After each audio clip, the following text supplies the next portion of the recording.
রাজধানীর শীর্ষ সন্ত্রাসীদের তালিকা নিয়মিত হালনাগাদ করা হচ্ছে।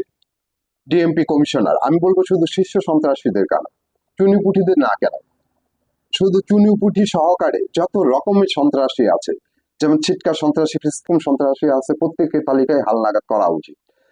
সরকারি হাসপাতালে রোগী দাঁড় করিয়ে মোবাইল দেখায় ব্যস্ত চিকিৎসক। দৈনিক ইত্তেফাক ও আজকের বালিয়ার ইঙ্গিত। আমি বলছি ভাই, এতে কি সমস্যা হয়েছে, কি সমস্যা আছে? উনি তো রুগী দেখছে, 2-4জন 5জন রুগী দেখছে না? দেখে বাকি সময় উনি মোবাইল দেখতেছে, সমস্যা কি? তাছাড়া ওনার তো পার্সোনাল চেম্বার আছে, আমরা তো জানি প্রত্যেক ডাক্তারই পার্সোনাল চেম্বার থাকে।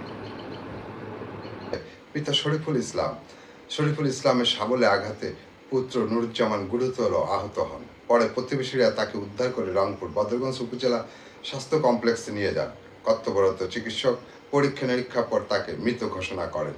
ঘটনাটি খুবই দুঃখজনক এবং হৃদয় বিতারক। তবে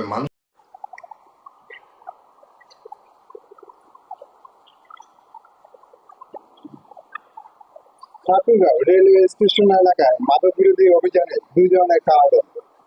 ঠাকুরগাঁও 2 জনের কারাদণ্ড।